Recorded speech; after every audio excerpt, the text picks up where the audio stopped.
Right now on Can I Media, we're going to talk about one of the more recent forms that we took in, and it was called Making It Happen in the Field, Converting Technology into Dollars. And joining us to talk about that is Dennis Degner. Thanks very much for joining us. Thank you very much for having me. I'm going to get the company that you're with as well. It is Range Resources Appalachia. You're out of Pennsylvania. That is correct, in Pittsburgh. Okay, so tell us a little bit about what you had to say today about turning technology into dollars. Yeah, really, the whole goal for me today was to pick about 4 or 5 key initiatives that we've deployed over the past 1 to 3 years, where we feel like we've really allowed our grassroots team level to grow and basically implement ideas that they have, and looking at ways that we can become more efficient, using our resources better, and really turning that into profit and value back to the organization. So what sort of areas did you touch on then? We talked about improving our efficiencies, working as a team with our service providers on our completion services. We also focused on some new technologies that we've tried, like a new alternative solution to conventional biocides, where we have to treat our water that we use for fracturing.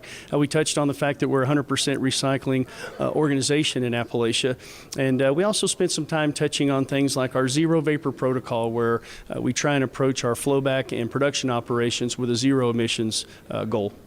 Somebody here was talking about the state of Pennsylvania having really strict environmental conditions placed on industry. Is that prompting some of the change as well?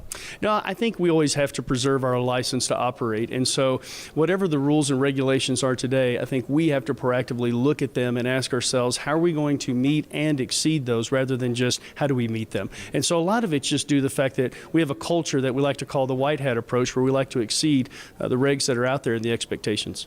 When you talk about technology, I mean, you just have to look at the stuff that you find in your house and see how fast technology is moving. Is it moving that quickly in the petroleum and gas industry as well? Absolutely it is. I mean, we see on a regular basis, whether it's the chemicals I mentioned that we utilize, or equipment that we use on a location, the way we train our personnel, we see technologies moving at a very quick speed.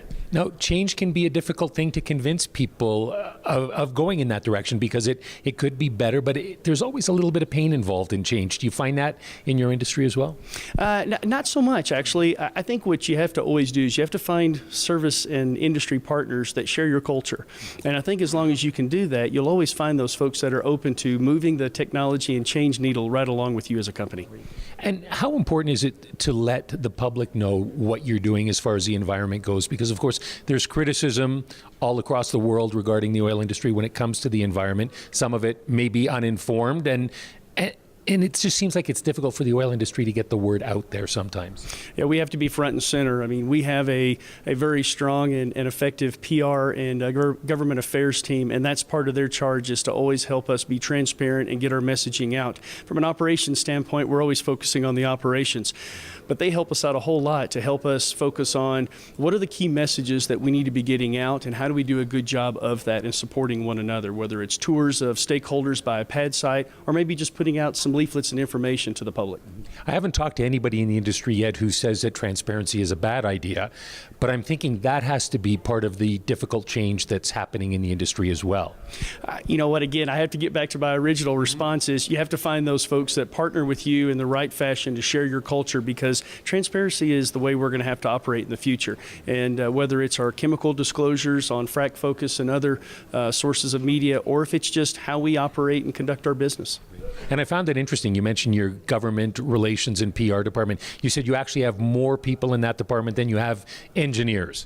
Actually, in a couple of our departments, absolutely. But it's because there's a lot of ground to cover, and there's a strong need for us to reach out and visit with those key stakeholders. And so, we're an extension of those groups as well. Dennis, thanks for spending time with us here on Can I Media. Thank you for having me.